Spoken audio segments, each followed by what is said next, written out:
Hello, my lovelies, and welcome back. If you're anything like me, you're still reeling from all the drama of the past week. Honestly, this show gives me whiplash. Every time I think things are settling down in Hollyoaks, the writers just go, nope, not today. And look, we've got some seriously heavy stuff coming up between Monday, November 10th and Wednesday, November 12th.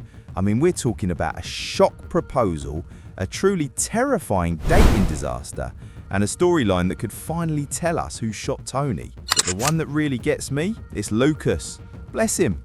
He's completely head over heels preparing for the most romantic moment of his life, and he has absolutely no idea about the secret his boyfriend, Dillon, is carrying. I honestly feel sick for the lad. You just know this is going to end in tears. Grab a cuppa, get comfy, because we're diving into 5 massive spoilers that are set to totally shake up the village. This week is absolutely unmissable. Right, let's start with the one that's going to break all our hearts, Lucas and Dillon. I remember thinking, after that kiss with Steve a few weeks ago, that Dillon would get a grip and just be honest with Lucas. But no, we're heading for a classic soap opera pile-up. Dillon finally at least admits to Frankie that his heart's just not in the relationship anymore. I'm surprised she didn't see that coming, to be honest. Now, Lucas, on the other hand, is walking around on cloud 9. He's talking to his Aunt Leela, telling her he just can't imagine life without Dillon. He truly believes they're soulmates. Encouraged by Leela, who obviously has no idea about the true state of things, Lucas decides to go for it. He plans a surprise proposal. I can't believe they're going there again. We all know how well spontaneous proposals go in Hollyoaks. Lucas, down on one knee, completely oblivious, right in front of Steve and Leela. The tension is going to be unbearable. Steve must be absolutely bricking it, knowing that not only has he shared a moment with the man Lucas wants to marry, but now he has to watch his own son propose to him. The camera is going to be flicking between all their faces. Lucas, beaming, Steve looking guilty, and poor Dillon having to choose between the man he genuinely loves and the man he feels a huge sense of loyalty and connection to. What on earth is Dillon going to say? A yes will be a horrific liar and just drag it out. A no will utterly devastate Lucas in front of everyone.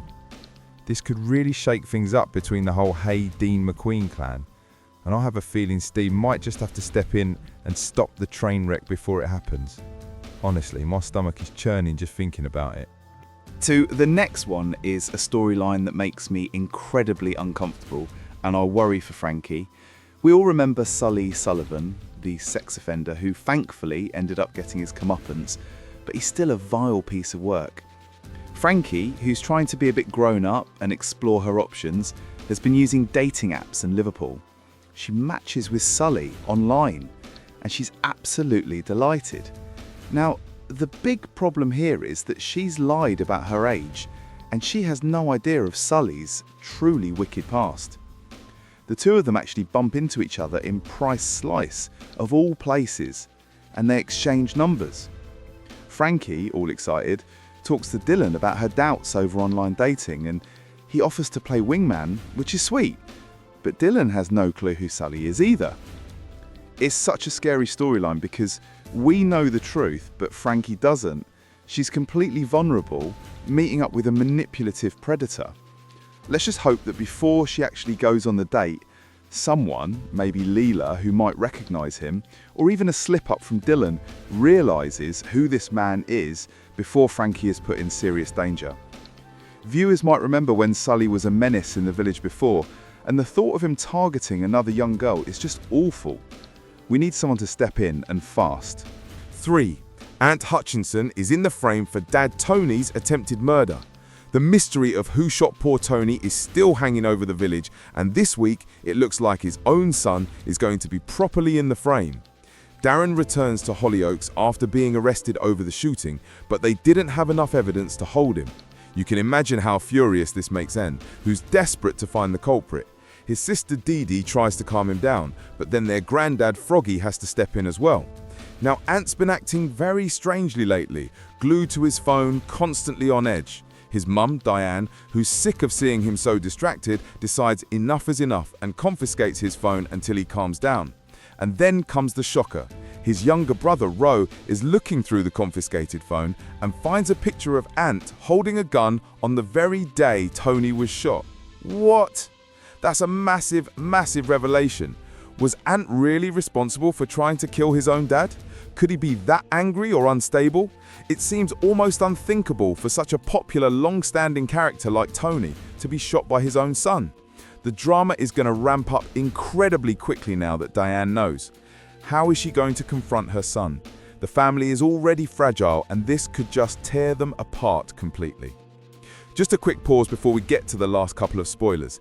If you're still watching and loving these updates, please do me a favor and hit that subscribe button down below and ring the notification bell. It really helps the channel and you'll never miss a crucial spoiler again.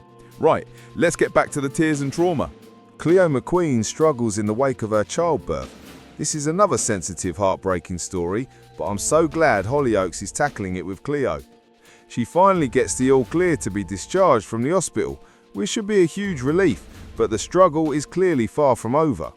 Her girlfriend, Sienna Blake, moves in to give her all the support she needs. Cleo's trying to cope with the reality of being a new mum, and it becomes painfully clear how much she's struggling when she can't express milk for her little son Joseph. She breaks down and admits to Sienna that she feels like a complete failure. It sounds like Cleo's battling postpartum psychosis, and that feeling of failing at something that's supposed to be so natural is just crushing her. Cleo's been through so much in the village, her struggles with eating disorders, her past traumas, and now this is another huge hurdle.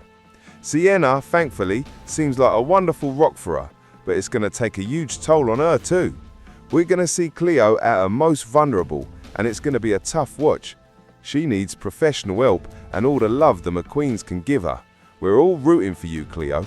5. Warren Foulkes gets a cold reception as Gemma Johnston plays Happy Families. Now for a little bit of romantic confusion and old grudges.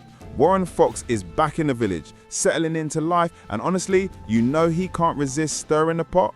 Mercedes is actually quite grateful to have him around at the moment, needing his support, and she arranges for him to spend some time with their twin daughters. It looks like they're trying to navigate co-parenting civilly for once. However, Warren's current girlfriend, Gemma Johnston, is watching all this from the sidelines, and she's not happy.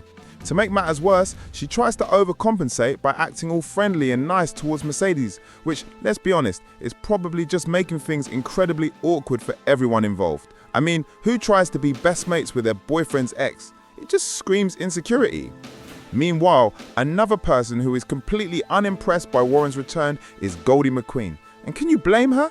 She still firmly blames Warren for the death of her son Hunter, and that's a deep, painful wound that will not heal quickly. Warren might think he can just swan back in and everything will be fine, but Goldie will make sure he knows he's not welcome. I predict some serious fireworks between those two. It's hard to settle into village life when there are so many people who wish you'd just leave. Phew, what a week, eh? An engagement that is destined for disaster, a terrifying online dating storyline, and a shocking twist in Tony's shooting. I honestly don't know how we're going to get through it all. Let me know what you think in the comments below. What do you think Dillon will say to Lucas? And do you genuinely believe Ant shot his dad? I want to hear all your theories. If you enjoyed this chat, give this video a big thumbs up, and if you haven't already, please subscribe so we can talk about all the drama again next week. Thanks so much for watching, and I'll see you in the next one. Bye for now.